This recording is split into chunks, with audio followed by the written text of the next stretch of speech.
Is this the year that we see the Patriots live up to their potential in the playoffs? Well, we're going to find out sooner rather than later. We are back. Of course, we got the bye through the wild card after winning another division title, thankfully, with an 11-5 record.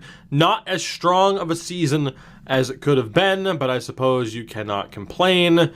We finished as the 3rd seed in the AFC, and now as a result, we get to play the 4th seed in the AFC. We had an even record at 11-5. Excuse me. And that sets the stage for this matchup here. We take on the Denver Broncos, 3 wins away from potentially winning the Super Bowl. Of course, we have been to the Super Bowl once in this series, and I can only hope that we make it back this year after last year's playoff disappointment. You know the team. You hopefully love the team. All eyes on now 26-year-old Chase Dawson. And, of course, that massive contract of his. We'll see what the 1-2 punch of Taylor Spencer and Oliver Sheffield can do for us. It's a fairly well-crafted team. It really is. And unfortunately, of course, you're starting to count down the days. N'Keal Harry's probably got like 2 seasons here at best. The O-line, we did well to maintain it. Of course, Kai Minor, great development so far for him. And of course, Hale stepping in, in case of injury as need be. It really sucks that it is just as simple as, will this team perform? Will they perform? Of course, we are weaker on paper on the defensive side of things without Miles Jack and Ricky Sparks, but their replacements have developed well so far this year. It really does just come down to, are we going to perform? Is this team going to show up like we need them to? And unfortunately, that is a question because we've had some rough moments in the playoffs. This is the Denver team that we're going up against, and Josh Lentz leads the way. It's, of course, a name we have seen numerous times over the past few seasons. He is a scrambler, but that's a name we've seen towards the top of the touchdown rankings every single year for the past couple of years now. And in terms of his stats, I'm a little bit surprised that play action's as bad as it is, but it's going to be very interesting to see if we can get a hold of him. 90 break sack for that ranking. And ability-wise, first one free, leapfrog, spin cycle, and homer. The good thing is, of course, he is on the road. So we do have the advantage in terms of quarterback. Running back-wise, it's about even. I mean, we have a much better 1-2 punch. They're going to have to rely on Johnson a lot, but I would say it's about even. They have that 1-point advantage. Fullback-wise, we have the edge, but that's not a big deal in theory. Wide receiver-wise, we have the advantage, no doubt. Traquan Smith isn't bad. He's 30 years old, though. He does have superstars, so he'll have an ability. But, yeah, in and out elite, or in-out elite, call it what you want. But a huge advantage for us there. Tight end-wise, we have the advantage, for sure. On the offensive line, Cedric Overton, Dalton Risner, Ryan Holman, right guard, Shaq Mason, and Taylor Moton. So, again, an advantage for us on the O-line. Not as if it's an absolutely horrific O-line for them. It's pretty solid. The left guard's a bit of a weakness, but I can't help but think they have somebody else playing there. We have the edge. Defensive line, Leonard Williams, Kamari Phillips, and at defensive tackle, Malcolm Brown and Denario Wooten. Gigantic advantage for us there in terms of talent. Linebacker-wise, they have Alan Silas. He has Fearmonger, an X-Factor for them. His other ability, Strip Specialist. So, somebody to watch out for. Middle linebacker, Brendan Moss. And on that right-hand side, Bradley Chubb. So, they do have some good options as far as the linebacker core is concerned, but that's really been the only spot where they have the advantage thus far. Corner-wise, Cedric Allen is there. It drops off a bit. We have the Edgerton there, I would say as well. That was awful. Derek Benjamin and Taylor Rapp at safety. The advantage belongs to us again. We rapidly ran out of excuses to not win this game. We should win this game. It really is that simple. We have a 9 overall point edge on this team. They have some game changers. We have an army of game changers. There is no doubt that this should be a win. And if it's not, we choked. That's the only way to view it. If we are not in the AFC Championship game next week, flat out, we choked. And if we choke again, maybe we do have to start wondering and considering trading the top quarterback in the league, or the second best quarterback in the league, the top computer-generated quarterback. But if we do that, how quick can a rebuild possibly go? I don't know. I mean, if we can't get it done with Dawson, I don't think we get it done at all in this series. So this is a major, major moment. Again, 2 years ago, we were in the Super Bowl and we did not show up. Last year, we lose in the playoffs. And now this year, we're back again. Home field advantage. We're at Gillette, a snowy Gillette, because, man, does this game love for Patriot playoff games to be in the snow. Let's do this. Let's see what happens and what this team is capable of. So the Denver Broncos start off with the opening possession, and they convert just over 5 minutes into it, an 18-yard touchdown pass to Cortland Sutton. Denver with the early lead. Let's see what we can do in response. We march down the field, although we have to settle for a field goal, a 32-yarder from Alan Marciano. So the early edge for the Broncos. What can they do on possession number 2? And that works. It's our ball at the 4. We're taking over at our own 4.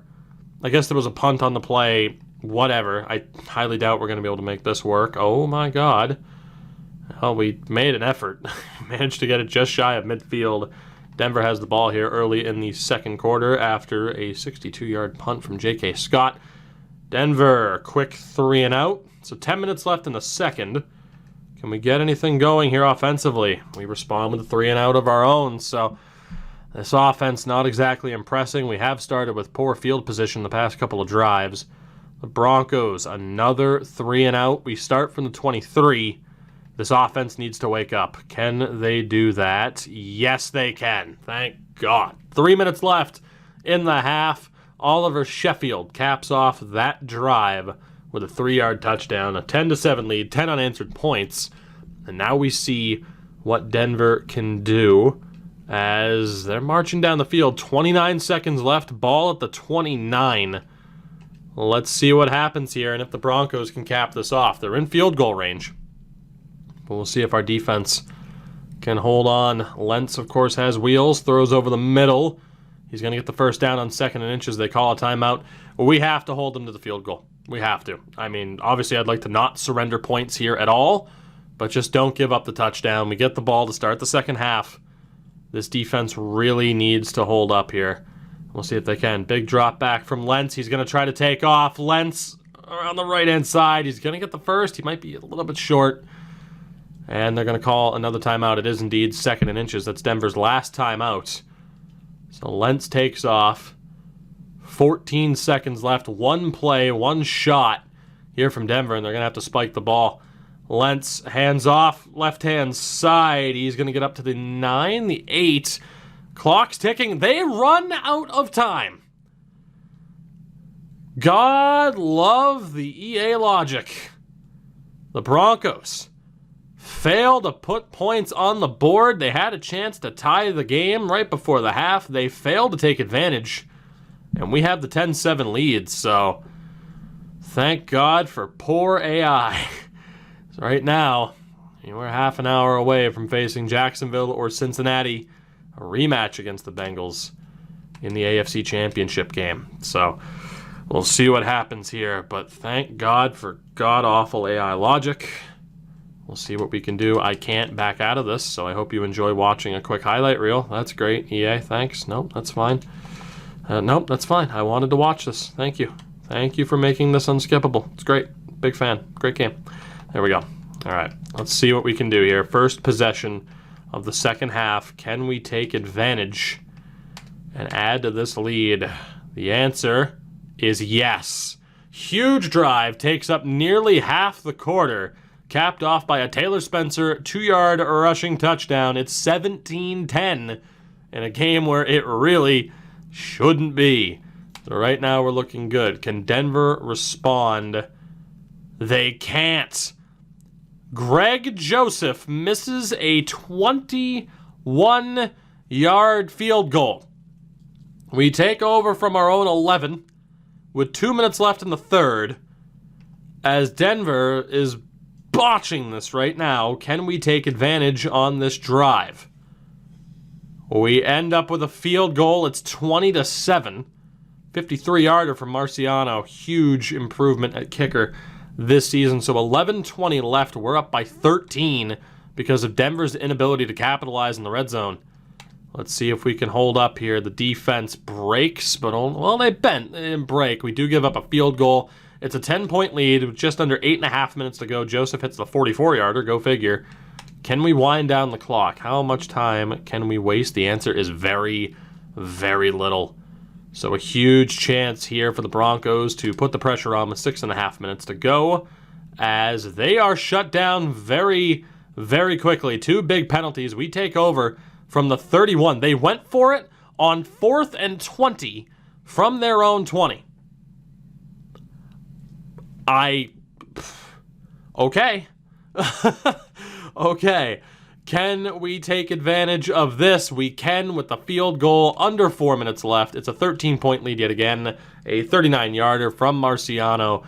This game should be over. Denver's just game management is so off right now. They do march down the field. It's a 6-point game, but we recovered the onside kick. 19 seconds to go, and that will do it.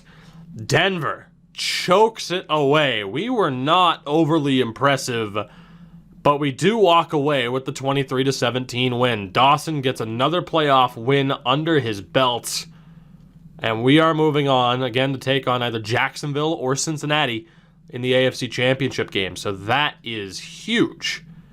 But like I said, you can't really escape the feeling of Denver just absolutely choked it away because we were not great. Not by a long shot, but it works. We're moving on. We're going back to another AFC title game. Chase Dawson, 75% completion, but no passing touchdowns for him. 18 of 24, 212 yards, no touchdowns, no picks. It's not a bad game, but still. Taylor Spencer and Oliver Sheffield, of course, each with a rushing touchdown. Spencer, solid performance from him. Receiving-wise, N'Keal Harry had a pretty damn good game. Look at Pemberton and Baldwin up there with 3 receptions each.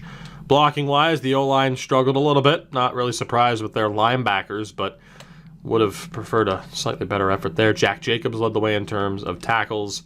Only 2 tackles for loss, both from Sammy Kirby, and only 1 sack in the game. Kirby and Hill got the job done there. So Alan Marciano, well done. 3 for 3. Joseph missing that 21-yarder. And then, of course, the debacle at the end of the first half. That gave us the opening to win this game. That 6-point swing was literally the difference. And because of that, we move on. Sammy Kirby gets an upgrade point, the 23-year-old. Finesse, power move. He really could be. He's the 3rd rated left end. Jesus Christ. At 23 years old. Let's make you better as a speed rusher. Let's work on those weaknesses because you're good enough as it is. So, +1 awareness, +2 finesse moves, +1 strength. It won't see the overall go up, but that's okay. It's making him better in general. Solomon Crosby. What do you really need to improve at? I actually need to keep him as a scheme fit, so we'll make him better as a slot option for now, just to give him a little bit of separation. So he's up to an 81. Catch and traffic and short route are up. And Miles McBath, our corner option. What could you get better at? I guess just in general, obviously. Zone. So we'll make him better at zone defense. He's up to a 78 overall. Very, very good. So the question, is it going to be a rematch against the defending Super Bowl champion Bengals, who beat us en route to that title, or will it be the Jacksonville Jaguars in the AFC Championship game? Let's find out. It's Jacksonville. 8-6-2 in the regular season, but they knock off the defending champs, the best team in the regular season. A monumental upset sets the stage for us to have an easier path to the Super Bowl as long as we play to the best of our ability, which clearly Cincy did not do. The Eagles and Saints are on the NFC side of things. Jacksonville dominated them, which has me concerned that they are better than their record would indicate. Player upgrade point-wise, Chris Edwards, our gigantic wide receiver, improves. Let's make him better as... that's a tough call. Let's just make him better in general. That's really the only thing we can do right now. Let's get that overall up there. So Edwards, catching traffic, catching, good stuff to see improve. If his dev pattern goes up, he's going to be an absolute beast. So Jacksonville, what are we up against? Because we know what we were going to be up against with the Bengals. That was fairly obvious. We ran into them last year. Joe Mixon, Bates, Brian Green, of course, who I was very concerned about. And honestly, who I thought, because of the struggles we had against him last year, I thought Lentz would do a little bit better than he did for Denver. But ultimately now, it's Jacksonville. Let's see what we're up against. And it's Cam Newton. 37 years old, 76 overall. We have a massive edge in terms of overall, but you guys have seen when we've looked at the stats over the past few years, Cam Newton has been playing like a man possessed in this sim. He has been ungodly in the past few seasons. So that is no easy task, despite how big of an advantage we have in terms of pure overall. Running back-wise, we have a gigantic advantage. I mean, so far, so good. Again, we're running out of excuses already. Fullback-wise, we have the edge. Wide receiver-wise, we have a gigantic advantage. They have Harold, and that's pretty much it. No disrespect to Dede Westbrook or Deebo Samuel, but in terms of overall, it makes sense. We have the edge at tight end. No surprise. The O-line, Keaston Crawford, Travis Jones, Brandon Linder, Antoine Talbot, and Jawan Taylor. Not bad. We have the advantage. Defensive line, Josh Allen now at 29, Zach Allen, and then Taven Bryant, massive advantage. They have Josh Allen. Aside from that, no excuses. Massive advantage. Paul Gilmore, Ricky Livingston, and David Fiore, and Duncan Bain. Corners, Jalen Ramsey and Donald Madison. That's the difference for them. Brendan Conway as well. It looks like it might be their secondary. Xavier Woods is still there, and Ronnie Harrison. Their secondary is the equalizer, but there is no excuse. There is no excuse. If we don't win, we choked. That's the only way to look at it. There is no excuse for us to not make it to the Super Bowl. We haven't had excuses over the past few seasons, but now we really don't. This needs to be a win, or Chase Dawson's future's up in the air, man. And that means this series' future is up in the air. This needs to be a victory, and we need to be going to the second Super Bowl of this series. You've seen the overalls, you've seen the picture. We have home field again. We need to make the most of it. Jacksonville does have the opening possession, but they're not able to convert as Jake Elliott misses a 33-yard field goal, so they took up about half the quarter, but they're unable to convert. Can we take advantage ourselves? We can. 82-yard touchdown pass to Solomon Crosby on 3rd and 16 from our own 18-yard line, only for Alan Marciano to miss the extra point. Just like we all expected. 6-0. We do technically grab the lead when we shouldn't have. The advantage is ours, although Jacksonville storms back, and this time Elliott is able to hit the field goal, 51 yards to kick off the second quarter. What can we do on our second possession? We march downfield, settle for a field goal ultimately. Marciano hitting a 26-yarder, so a 6-point edge is back intact. 10 minutes left in the first half. Jacksonville unable to convert on this drive. 7:55 left. We start from our own 12. Can we put a drive together? No, we cannot. So 5:40 left, but we do pin them back to the 8. Tremendous punt from Mr. Scott. Can Jacksonville pull off a ridiculous drive? They can't. We start from their 44. We need a touchdown here. We do. We need a touchdown here. Chase, now's the time. We get the ball at the half, kill some clock, put 6 up on the board, and give us control of this game heading into the second half. Dawson, quick throw, swatted down. 97 on the play. Dawson just 6 of 11 for 144 yards. It's that one game-breaking touchdown that makes that stat line look better than it is. Dawson throws out to his left. Very minor pickup of 2 yards. This is not what you wanted to see, at least not what I wanted to see, from this drive at this point in time. 3rd and 9 from the 42. Dawson, play action. Throws out to his right. Will get the first down. Thank God. That clock keeps ticking. Solomon Crosby was there. Huge play. And we are back in control of this. Crosby having himself a game thus far over 100 yards receiving on just 3 receptions. As again, play action from Dawson. Looking. Fumbles. Recovered by Jacksonville. And it's going to be returned. Unless Taylor Spencer can catch him just shy. He does at the 2. Dawson had all the time in the world to get rid of the ball, but unfortunately, EA hasn't programmed computer players or computer quarterbacks to know how to throw the ball away. It's nearly 2020. 1st and goal for Jacksonville. Out of nowhere. Cam Newton is sacked on 1st down, a loss of 2. Morris Kirby was there. We're going to see if our defense can somehow bail us out of this after that disaster from Dawson. Here we go. Newton handoff stuffed at the line. Montgomery shut down. 3rd and goal from the 4. If our defense can hold them to a field goal here, that would be an incredible accomplishment and would still give us life. Newton looking, throws out to the left, touchdown, Jags. We go from a chance to get insurance on the board to choking. As Jacksonville... shit, that's not the button I meant to hit, but it's fine. We'll see them hit the point after. Unless we have another missed point after, and we don't. It should be 10-10. It's 10-9 in favor of the Jags. An absolutely devastating moment there.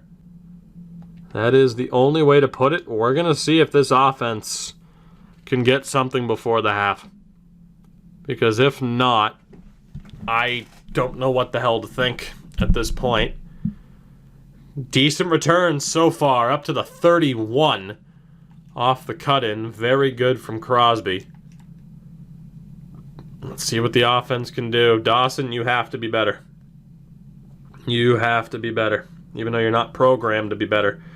Handoff and a pickup of just 2. Taylor Spencer there. Conservative play call will bring us to the 2-minute warning. Ridiculous turn of events. That's the only way I can even think to describe it. Just an absolutely ridiculous and extremely unfortunate turn of events. Here we go. Dawson looking, throws underneath, will be just shy of the 1st down, ball up to the 40. 12-second runoff, it's 3rd and 1 from the 40-yard line. Dawson looking, throws over the middle again. Spencer's there, big pickup for Taylor Spencer with that explosive speed, and we're up to the Jacksonville 32. Huge moment there for Spencer. 2 big plays in a row. 28-yard pickup, and now we'll see. We're in a similar spot here. Can we take advantage? Dawson throws over the middle. 1st down. Again, it's Crosby. 1 minute to go. We're up to the 20. Dawson now over 200 yards. We call a timeout with 1:01 remaining. Can we get a little bit of revenge here? Is there some redemption to be had? Dawson throws out to his right. Caught again by Spencer. It's a 4-yard pickup, and we do ultimately call a timeout. Obviously, the touchdown here is what we're looking for, but I'll take a field goal at this point just to get that lead reinstated.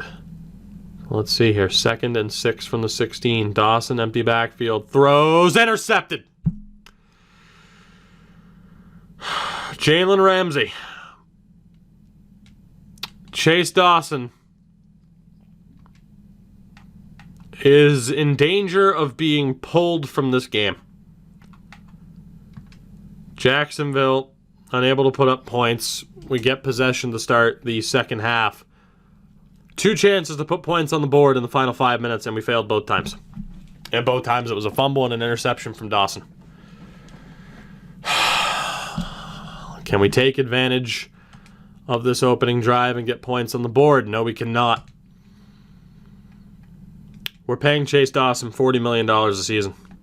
That's his cap hit. This needs to be a win. If he loses this here, I don't know what we do. Because if he's not the guy, it's going to set us back quite a few years, and I don't know how much longer this series is going to go. Jacksonville, quick 3 and out. Pins us back down to the 3, though, after a 70-yard punt. Can we get anything going? Do well to fight our way out of our own end zone, but unfortunately nothing there. Scott pins it back to the 9. The Jags, unable to do anything. They pin us back to the 1. Steele's been tremendous for them. We're in the 4th quarter. Can the offense get going? Marching down the field, and we take the lead. Holy hell, from one end of the field to the other, capped off by a 3-yard rushing touchdown from Taylor Spencer. Spencer also converts on the 2-point attempt. We're up by 7 with just over 10 minutes left. So a huge turn of events there as we finally put a drive together. Jacksonville, unable to respond, will again start from deep in our own territory with 8:44 left. As we're able to march down the field, Oliver Sheffield, 37-yard touchdown. It's a 2-possession game with 4:49 remaining. Out of nowhere, this team finds its stride. We're 4 minutes away from the Super Bowl. Jacksonville is going to run out of time. A 1-yard rush from David Montgomery on 4th and 1, and they failed. We take possession. Can we kill the clock in their timeouts? We do. Somehow, some way, we survive that threat against Matt Patricia and the Jags. Lionel Hill with 3 sacks. Because he's that much of a man.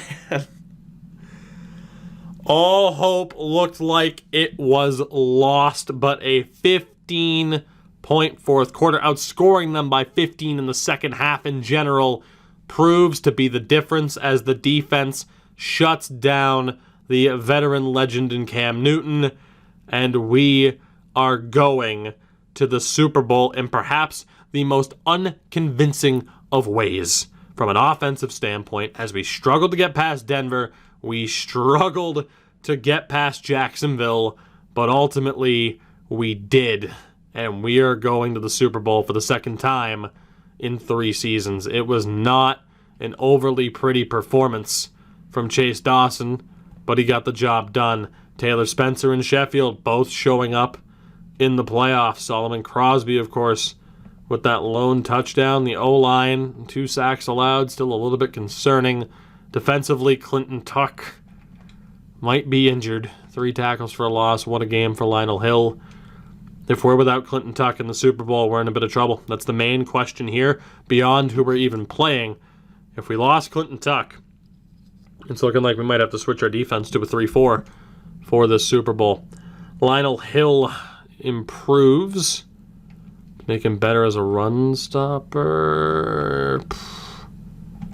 I'm going to try to get him up to a scheme fit. We'll make him better as a run stopper. That'll keep him at an 83, but that's okay.